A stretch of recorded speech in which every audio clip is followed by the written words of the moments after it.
Assalamualaikum warahmatullahi wabarakatuh. Kembali lagi di 105 Raw FM, nyaman dan bersahaja dalam jangkauan. Dan rekan Raw di formasi pukul 11 hingga nanti mendekati formasi pukul 12, kita sudah berada dalam program acara Obsesi. Obrolan seputar Sakofah Islam di edisi 28 Juni 2024 ya. Dan rekan Raw, di sini tema kita di hari ini adalah tafsir Al-Quran tentang hakikat perubahan. Sudah saatnya untuk mengatakan ya pada perubahan. Ini narasumber kita di hari ini ada Ustazah Ummu Ulia. Assalamualaikum Ustazah. Waalaikumsalam warahmatullahi. Gimana kabarnya Ustazah di pagi menjelang siang ini Ustazah? Alhamdulillah. Alhamdulillah. Sehat ya Ustazah. Dan semoga rekan-rekan semua yang sedang mendengarkan juga dalam keadaan yang sehat ya. Dan kepada Ustazah langsung saja dipersilakan untuk memberikan pemaparannya. Bismillahirrahmanirrahim. Assalamualaikum warahmatullahi wabarakatuh. Alhamdulillah.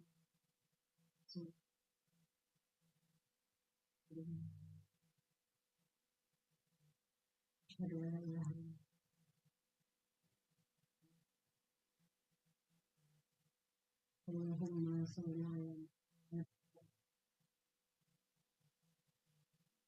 wa ishrah li sadri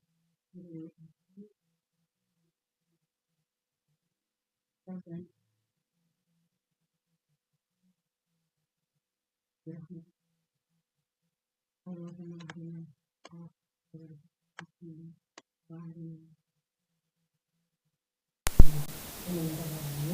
Alhamdulillah dengan Mbak Ina di studio pada siang hari ini, dan juga tentunya pendengar Obsesi di Anda. Pada hari ini kita akan membahas topik tentang perubahan yang kita kaitkan dengan apa yang sudah terdapat pada Al-Quran, merupakan tafsir dari Al-Quran ayat yang ke-9 yang merupakan ayat yang sudah sangat mulia yang kita sering bahas kalau berkaitan dengan masalah perubahan. Nah, pembahasan kita pada hari ini, kenapa kita kembali lagi membahas tentang perubahan? Karena bagaimanapun dalam kehidupan kita, tentunya kalau kita ingin berubah lebih baik, ingin menuju yang lebih baik, pasti kita akan selalu mengadakan yang namanya perubahan, gitu ya. Nah, perubahan itu tentunya perubahan yang boleh kita katakan atau sudah pastilah gitu ya, harus merupakan perubahan yang itu memang menuju apa yang kita katakan merupakan capaian menuju ridho Allah Subhanahu wa Ta'ala. Artinya perubahan yang kita lakukan itu merupakan perubahan yang tidak boleh keluar dari apa yang sudah Allah syariatkan, itu kan di dalam Islam yang bisa kita pelajari baik dari Al-Quran maupun dari As-Sunnah, dan juga sumber-sumber hukum lainnya kita katakan yang merupakan yang itu berasal dari Islam. Nah, pada hari ini kita akan membahas sesuai dengan judul tadi dikatakan hakikat perubahan. Jadi merupakan semakin pada hakikat perubahan yang seharusnya, perubahan yang sebenarnya itu berbeda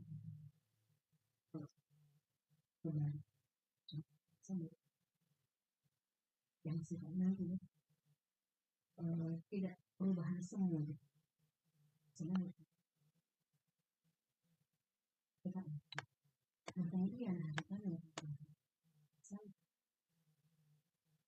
Al-Quran surat Al-A'raf ayat yang ke-13 ini, yang ke-11 ini nanti harapannya tentunya kita akan bisa menjawab gitu ya, menjawab ya, bukankah sudah saatnya untuk mengatakan ya pada perubahan.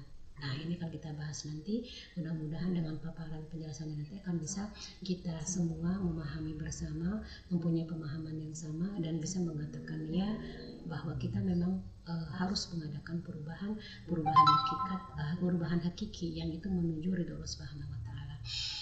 Baik, saya mulai dengan apa yang digambarkan, apa yang Allah firmankan dalam Quran surat Ar-Ra'd, surat yang ke-13 ayat yang ke-11. A'udzubillahi minasyaitonirrajim. Lahu muqayyibatun min baini yadayhi wa min khalfihi yahfazunahu min amrillahi innallaha la yughayyiru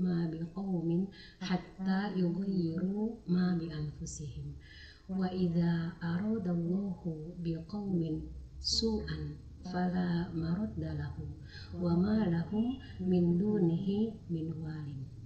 Bagi manusia ada malaikat-malaikat yang selalu mengikutinya. Tadi dikatakan kan lahu muqayyibatun, di mana min baini yadayhi gitu ya, yang selalu mengikutinya bergiliran di muka dan di belakangnya. Kemudian mereka menjaganya atas perintah Allah. Dikatakan di sini yahfadunahu min amrillahi. Jadi para malaikat menjaga kita manusia itu dikatakan semata-mata dalam rangka menjaga atas perintah Allah Subhanahu wa taala. Kemudian baru yang kita katakan terkait dengan dalil yang digunakan untuk perubahan. Innallaha, sesungguhnya Allah, la yughayyiru, tidak akan mengubah ma biqaumin, apa-apa yang ada pada suatu kaum, hatta yughayyiru, sehingga kaum itu sendiri begitu ya, mereka sendiri yang akan merubah ma bi anfusihim, apa yang ada pada diri mereka sendiri. Apabila Allah menghendaki keburukan terhadap mereka, terhadap suatu kaum, maka tidak ada yang dapat menolaknya gitu ya. Fala maradda lahu gitu kan, wa ma lahum min dunihi min wal. Sekali-kali tidak ada pelindung bagi mereka selain Dia, artinya selain Allah Subhanahu wa taala. Yang pertama kita akan bahas di sini apa makna global kita katakan dari yang dikatakan tadi. Pertama, manusia senantiasa dikatakan tadi kan itu malaikat mengikutinya bergiliran begitu ya di muka bumi, di belakangnya mereka menjaganya atas perintah Allah. Ini ada satu makna yang kita bisa pahami, kita tangkap dari ayat ini, bahwa manusia dijaga oleh malaikat. Ini sudah insya Allah sudah kita paham. Amal manusia itu kan dicatat oleh malaikat yang senantiasa menyertai kita. Ada malaikat raqib dan atid. Kenapa? Karena semua amal manusia dicatat oleh malaikat, dan manusia sebetulnya kan diberi pilihan gitu kan. Manusia diberi pilihan perbuatan mana yang akan dilakukan. Maka ketika kita membahas tentang perubahan di sini, ketika seseorang atau masyarakat berada dalam kondisi yang buruk, kita katakan kondisi yang jauh dari Allah, maka apa? Mereka diperintahkan untuk melakukan perubahan. Artinya perubahan untuk meninggalkan yang buruk tadi itu menuju apa yang memang merupakan suatu kebaikan buat mereka. Nah, sebaliknya juga, kalau misalnya yang menimpa suatu kaum itu dikatakan kenikmatan, yang itu juga kita yakin diberikan oleh Allah kepada mereka, maka bisa akan berganti menjadi malapetaka gitu kan, jika mereka mengubahnya. Perubahan yang dimaksudkan adalah perubahan yang terjadi, informasikan itu adalah Allah Subhanahu wa taala hanya akan terjadi jika dilakukan oleh masyarakat itu sendiri gitu kan. Artinya mereka merasakan tadi misalnya merupakan suatu yang dikatakan merupakan suatu kenikmatan atau merupakan suatu keburukan, itu kan terjadi di tengah-tengah yang mereka ada di dalamnya, dilakukan oleh masyarakat itu, baik sendiri, baik dari arah yang baik maupun arah yang buruk. Maka ketika suatu masyarakat hendak berubah, maka yang harus merubah siapa? Ya masyarakat itu sendiri gitu kan. Mereka sendiri yang harus memperjuangkannya, mereka yang harus melakukan perubahan itu, bukan yang lain. Nah, di sini kita katakan di ayat ini juga tergambar bagaimana Allah yang Maha Tahu yang menegaskan bahwa yang harus diubah itu adalah segala sesuatu yang terkait dengan apa yang hendak diubah itu tersebut, dan yang meniscayakan terjadinya perubahan. Jadi artinya kalau kita bicara perubahan, berarti kan yang harus kita rubah itu segala sesuatu yang terkait dengan yang hendak dirubah itu. Artinya apa? Pangkalnya berarti kita harus memahami gitu kan, memahami dulu atau adanya pemahaman mafahim kita gitu kan tentang kondisi yang sekarang sedang terjadi ini gitu kan. Jadi kan dikatakan segala sesuatu yang terkait dengan apa yang hendak dirubah tersebut, berarti kita harus paham dulu, memahami bahwa seperti apa kondisi kita sekarang. Artinya pemahaman itu akan mengubah suatu keadaan yang harus dilakukan berdasarkan pemahaman yang kita miliki tersebut. Contohnya begini, jika suatu masyarakat hendak mengubah sistem ekonomi kapitalis, misalnya nih ya, contohnya menjadi ekonomi Islam, haruslah dilakukan perubahan pemahaman dalam diri mereka tentang apa yang menjadi kebobrokan ekonomi kapitalis itu, sekaligus mereka memang bisa betul-betul memahami, merasakan bahkan kebobrokan itu, sekaligus pemahaman tentang adanya kewajiban mereka untuk mengganti ekonomi yang kapitalis tadi itu dengan adanya kewajiban mereka sebagai seorang muslim menerapkan ekonomi Islam.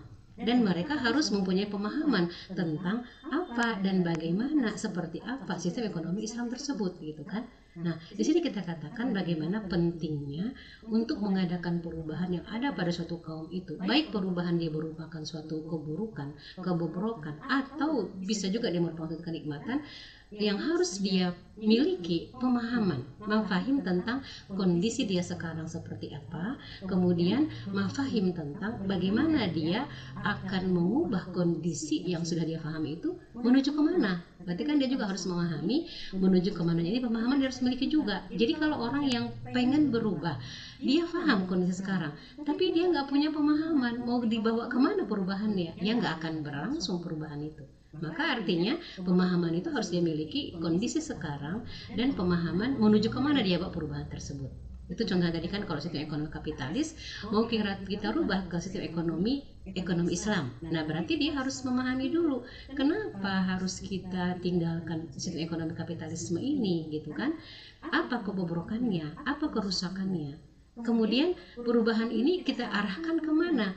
Ke sistem ekonomi Islam. Kenapa? Satu yang mendasari, karena kita sebagai seorang muslimah itu kan harus menerapkan apapun dalam kehidupan kita kan sesuai dengan aturan Islam. Berarti menuju sistem ekonomi Islam. Berarti yang kaum yang mau mengadakan perubahan tadi itu harus menguasai bagaimana yang dikatakan dengan sistem ekonomi Islam, gitu kan. Jadi mereka jelas arahnya itu menuju sistem ekonomi Islam, meninggalkan sistem ekonomi kapitalis. Demikian juga yang contoh kedua misalnya, ada juga misalnya kita ingin mengubah masyarakat jahiliyah. Kita katakan masyarakat jahiliyah, masyarakat yang jauh dari Islam menjadi masyarakat Islam. Berarti kita harus mempunyai pemahaman bagaimana yang dikatakan masyarakat jahiliyah tadi, kemudian apa yang menjadi kerusakannya, gitu kan.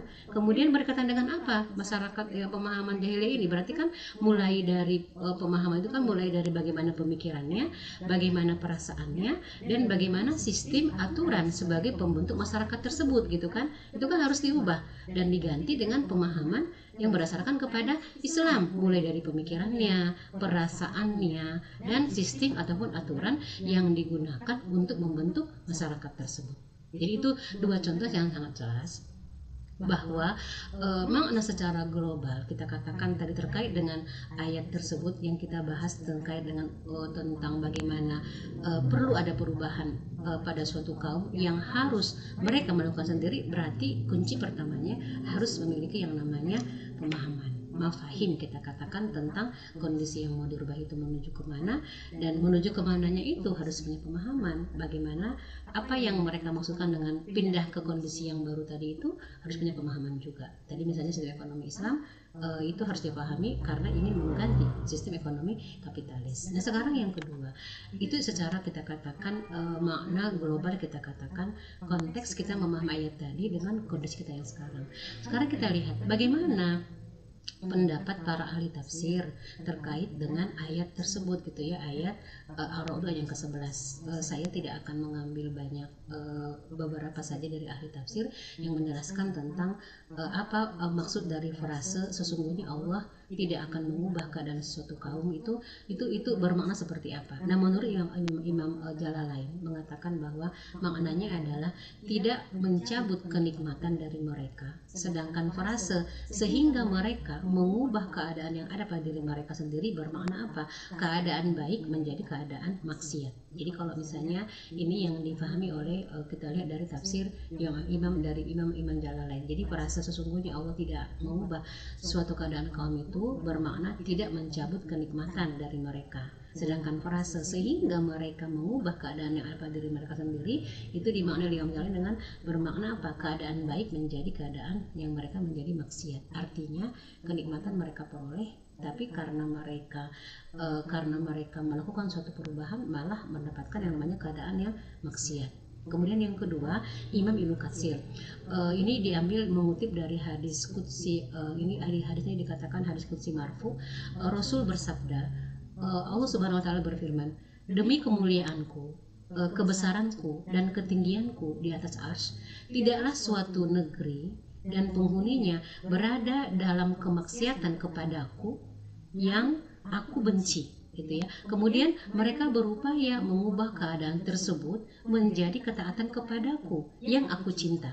melainkan aku akan mengubah bagi mereka siksaku yang mereka benci menjadi rahmatku yang mereka suka. Ini dari penuturan Ali bin Abi Thalib sebagaimana diriwayatkan dari Al-Hafiz Muhammad bin Utsman. Jadi di sini kita lihat kalau dari yang digambarkan oleh tafsir Ibnu Katsir ini kan dasarnya dari hadis qudsi marfu.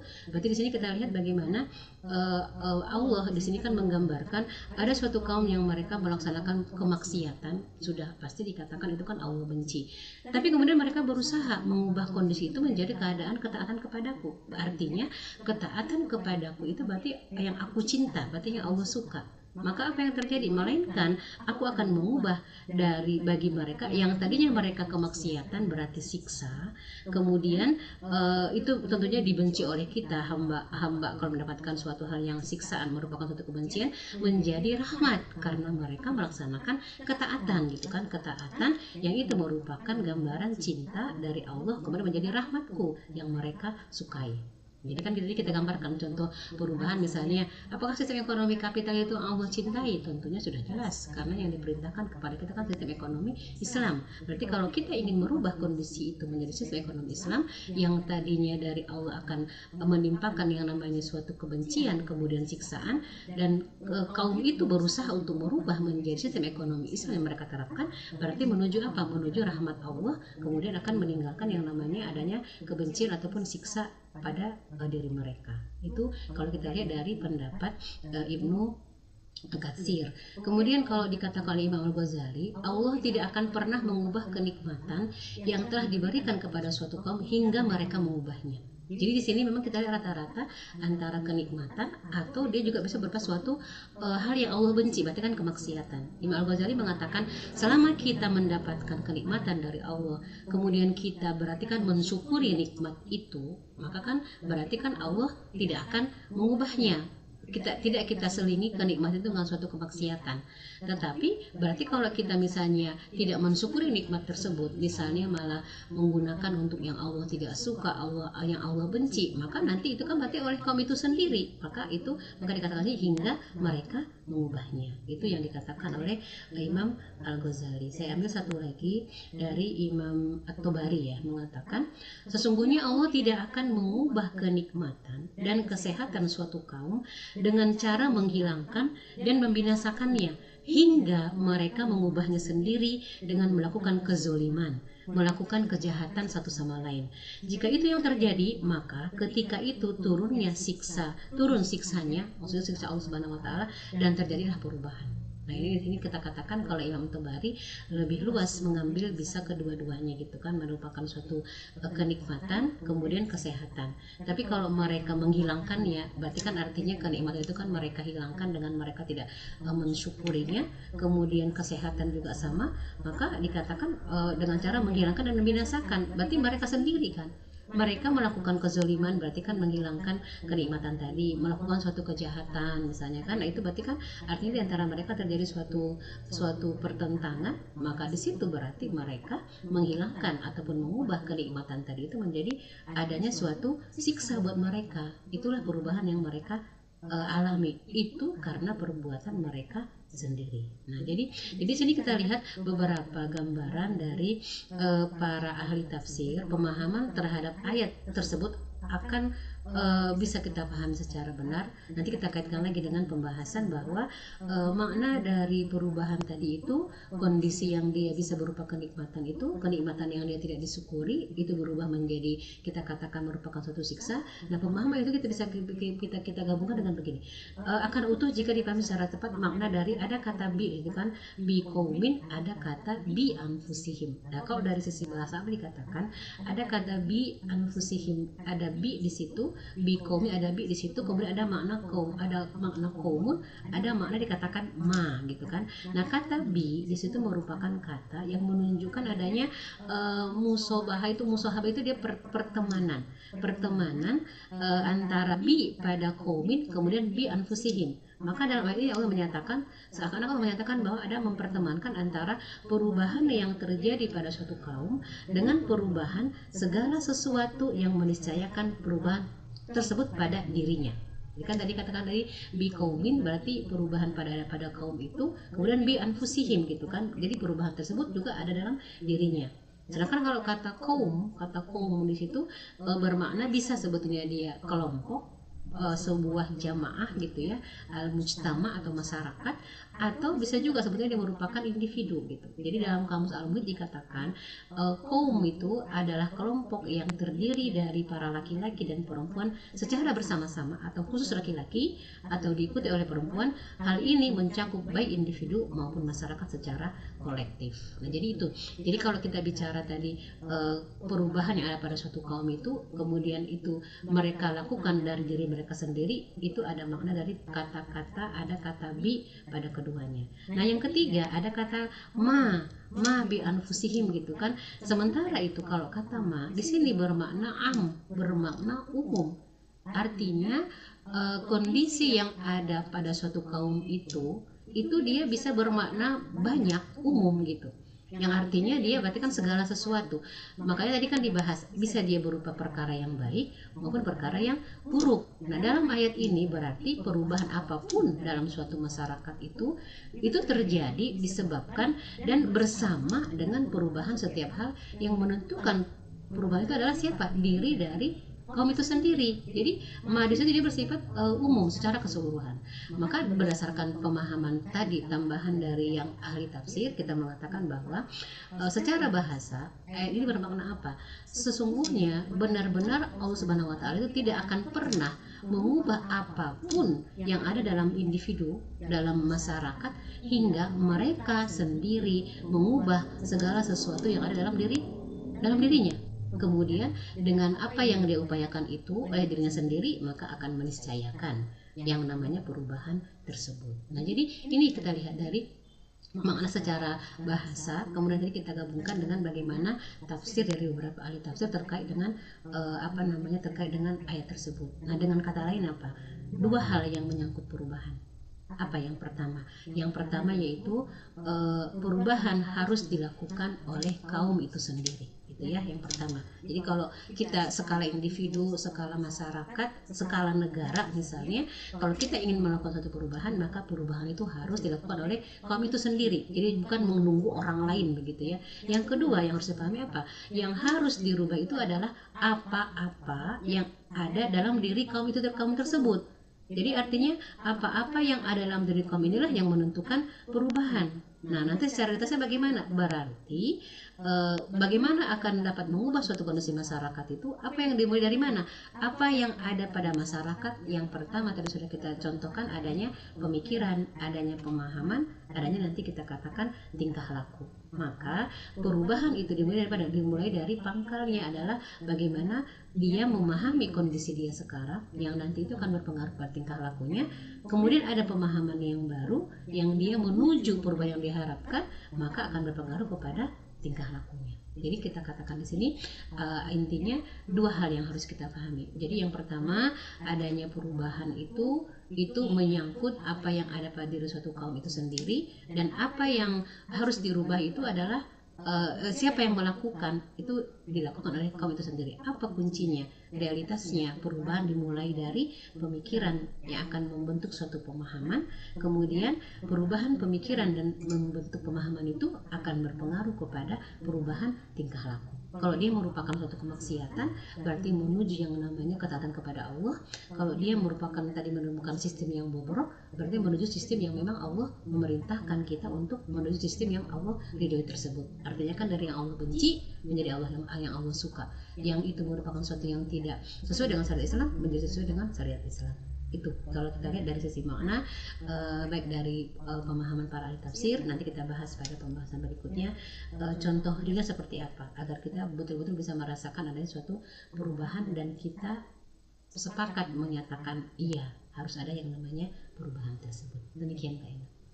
Baik, dan rekan-rekan, kita rehat sejenak tetap di 105 FM Your Lifestyle. Kembali lagi di 105 FM nyaman dan bersahaja dalam jangkauan, dan rekan-rekan tentunya masih bersama dengan dan juga Ustazah Umu Kuliah. Dan masih bersama kita di sesi kali ini dengan tema tafsir Al-Quran tentang hakikat perubahan. Sudah saatnya untuk mengatakannya pada permulaan, langsung saja pada Ustazah dilanjutkan. Ya, baik. Terima kasih Mbak Eno. Kita lanjut sini ya pada sesi terakhir.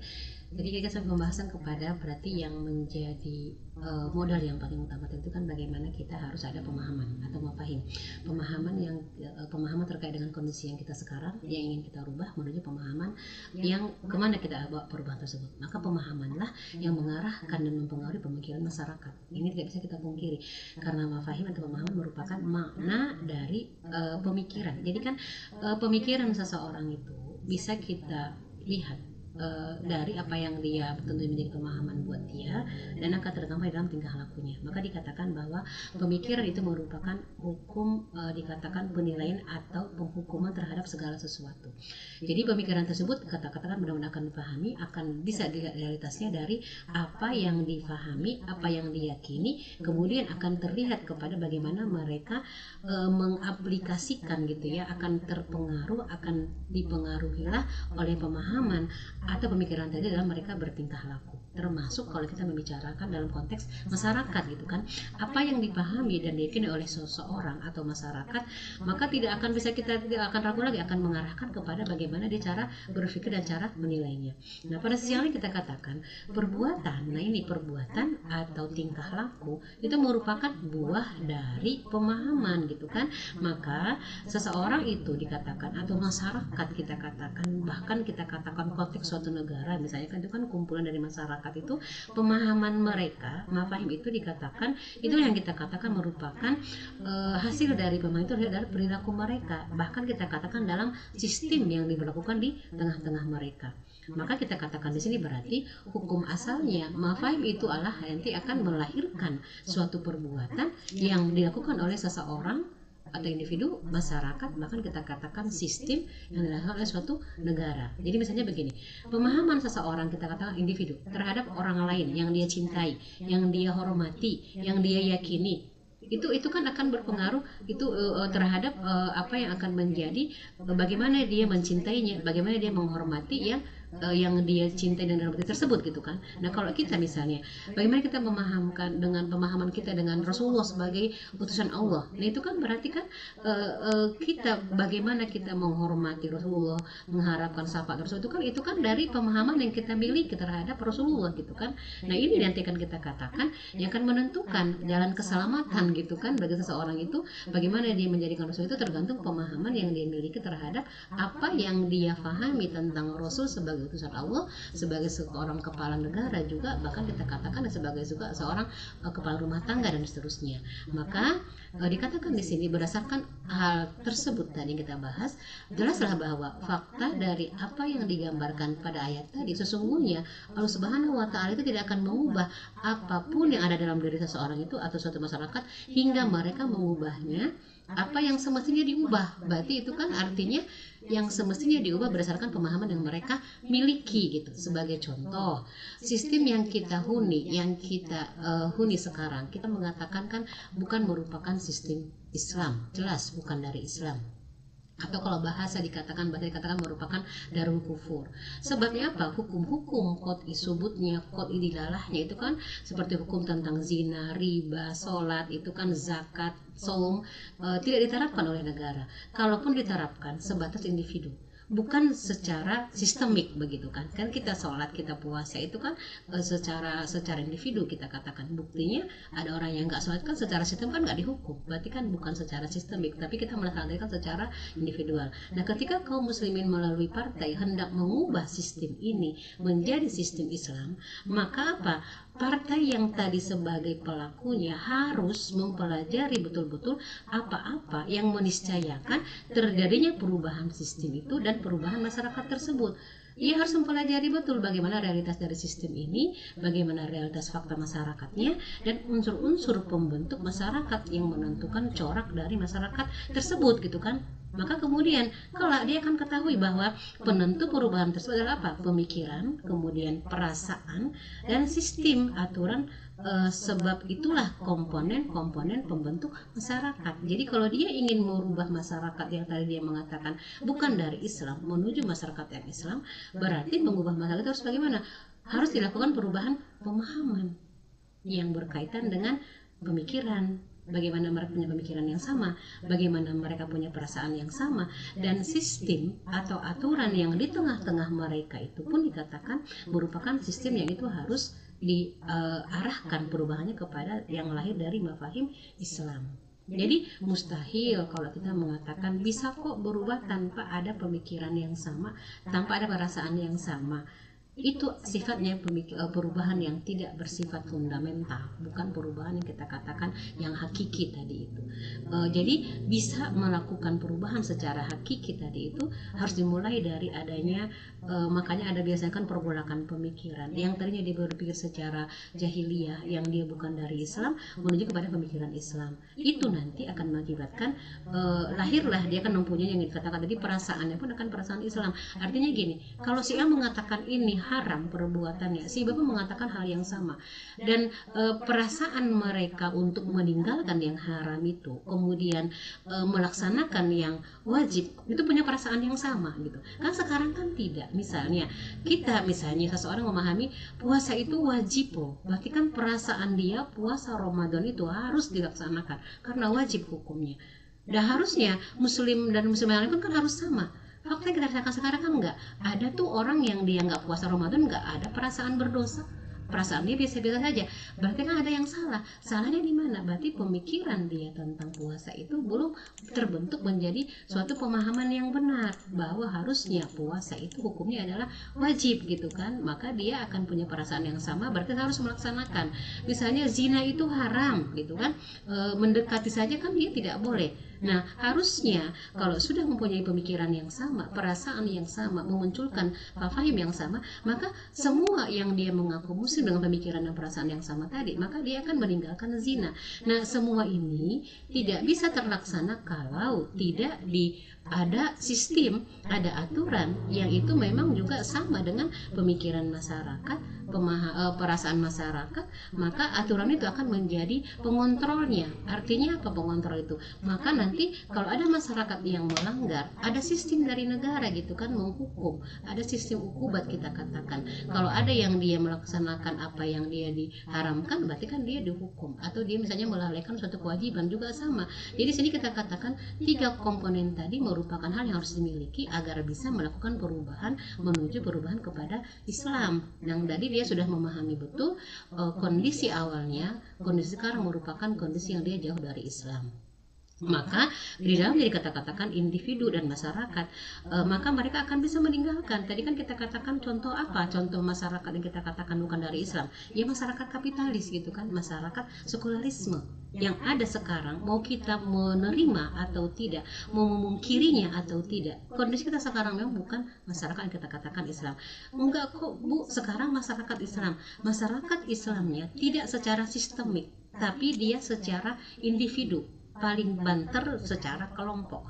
Kalau kita katakan sebagai sistem negara itu masyarakatnya sekarang masyarakat kapitalis sekuler, maka perubahan yang kita harapkan bagaimana? Perubahan menjadi masyarakat Islam begitu kan, dengan sistem yang memang menerapkan apa yang menjadi perintah Allah dan Rasulnya. Berarti pemikirannya, perasaannya memunculkan pemahaman Islam, kemudian sistem aturannya pun diterapkan di tengah-tengah masyarakatnya, sistem aturan dari Islam. Ini yang kita katakan gambaran pemahaman yang harus dia miliki agar bisa tepat menuju perubahan yang diharapkan, itu meninggalkan masyarakat jadi kita katakan masyarakat kapitalis sekuler menuju masyarakat yang dikatakan masyarakat yang Islam gitu kan. Jadi harus dia pahami dua-duanya. Maka memang perubahan kondisi tadi itu yang sering terjadi sekarang, banyak di antara kita kaum muslimin dia memahami kebobrokan kondisi masyarakat hari ini, memahami bagaimana rusaknya kapitalis yang sistem ekonominya gitu kan, yang kaya makin kaya, yang miskin semakin miskin, semakin sulitnya kehidupan, semakin sulitnya ekonomi begitu kan. Kemudian terjadinya kondisi di mana tingkat kriminalitas dikatakan tinggi dan sebagainya gitu kan. Saya rasa kita semua merasakan bagaimana bobroknya kondisi masyarakat kita yang itu memang dia didasari oleh masyarakat kita katakan kapitalis sekuler. Artinya pemikirannya, perasaannya, aturannya dia kan berdasarkan kapitalis sekuler. Tetapi karena kita tidak berusaha membekali diri kita untuk saya memahami kondisi ini memang rusak, bobrok, terus mau kemana perubahannya? Nah berarti kan tadi kita bahas hakikatnya berarti pelajari Islam, bagaimana seharusnya sistem ekonomi dalam Islam itu, bagaimana seharusnya sistem pergaulan dalam Islam, bagaimana seharusnya sistem yang kita katakan pemerintahan dalam Islam, sehingga nanti kebobrokan yang kita rasakan hari ini itu bisa kita lihat, bisa kita rasakan juga, kita juga selalu bisa menjadi korban ya misalnya, itu kita pahami. Kemudian jangan berhenti sampai di situ, bekalilah diri kita dengan bagaimana kita bisa juga mengarahkan menuju kemana perubahan yang kita harapkan. Tentunya sebagai seorang muslim, sebagai seorang muslimah ya tidak ada yang lain, berarti kepada sistem yang Allah dan Rasulnya ridhoi, begitu kan. Tapi banyak yang menolak. Biasanya mereka yang menolak itu karena belum paham secara utuh. Mereka yang menolak itu bisa jadi mungkin sama sekali belum paham, nggak tergambar sama sekali.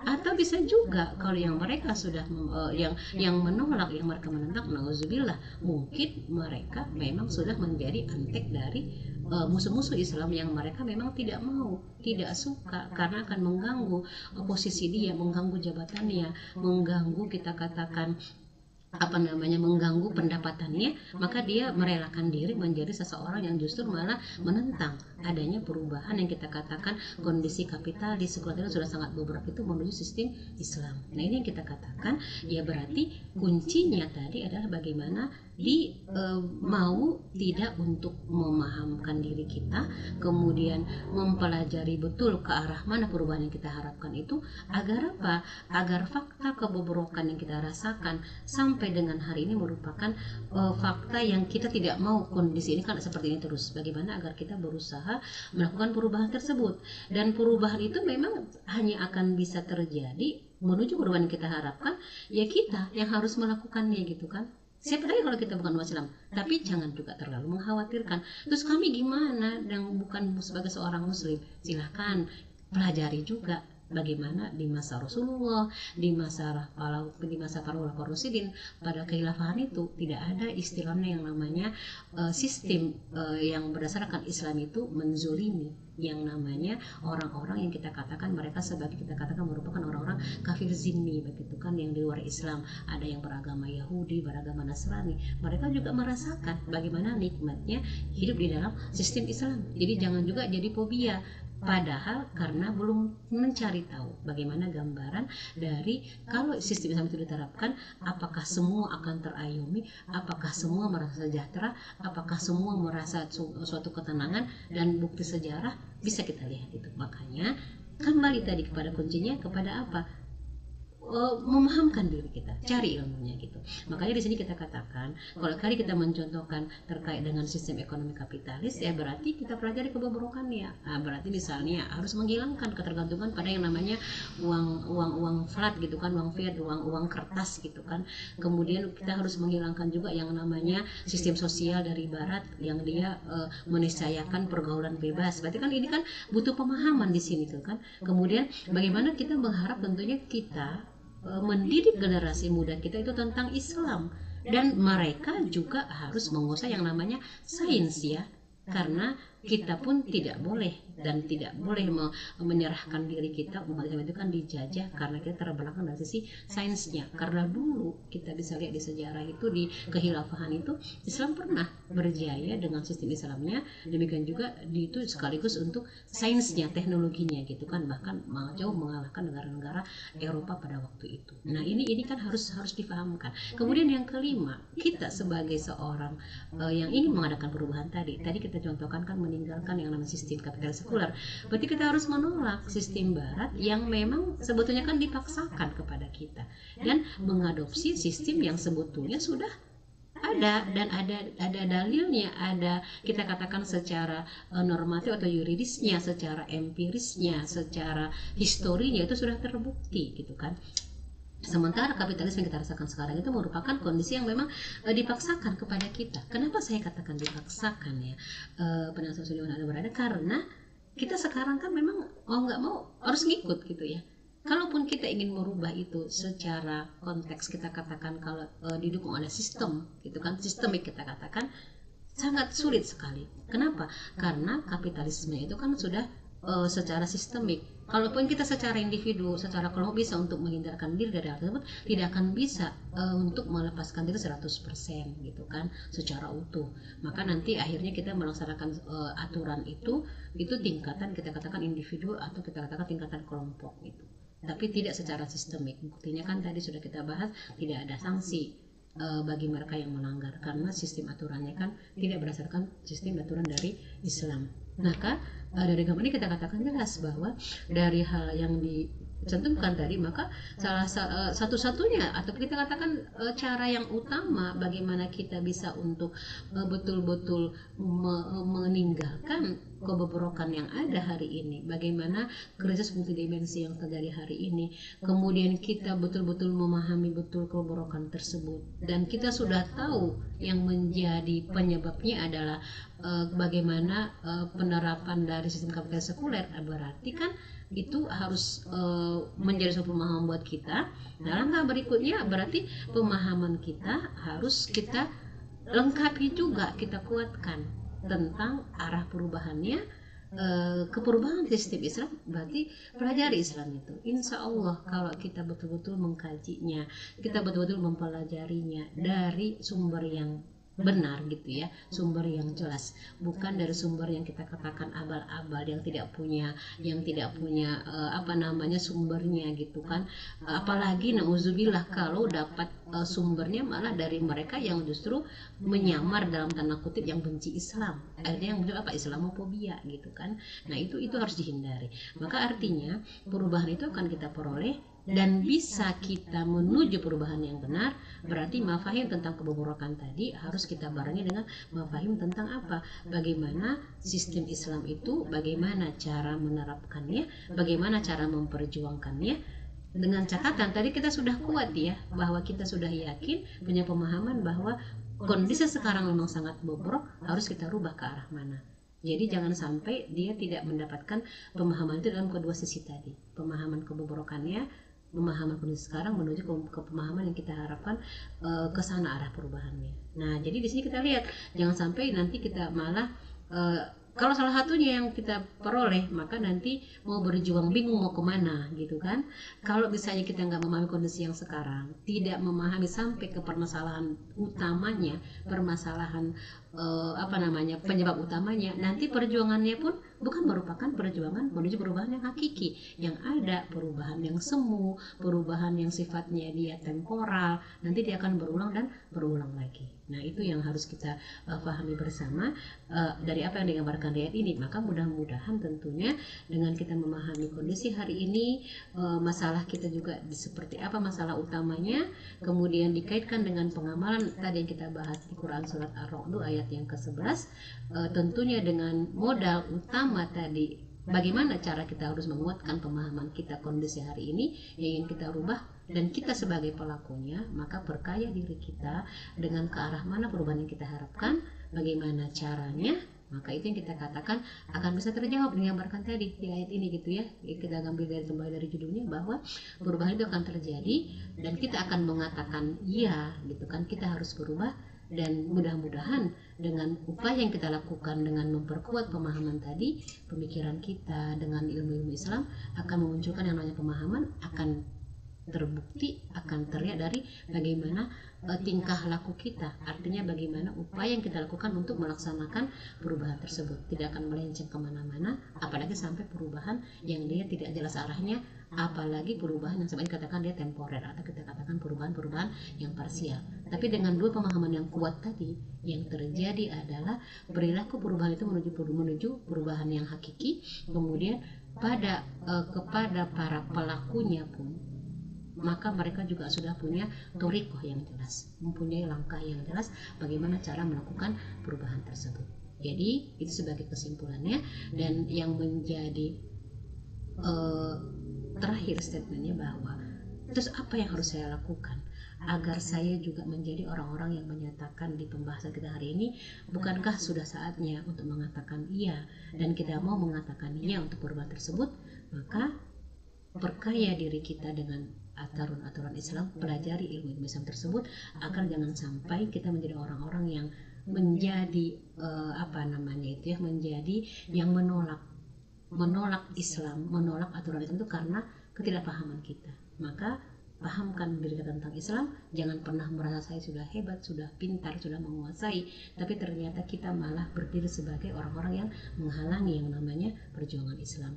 Kembali kepada berarti ilmu itu penting, pelajari ilmunya, mudah-mudahan akan menuju perubahan yang hakiki, perubahan yang sebenarnya.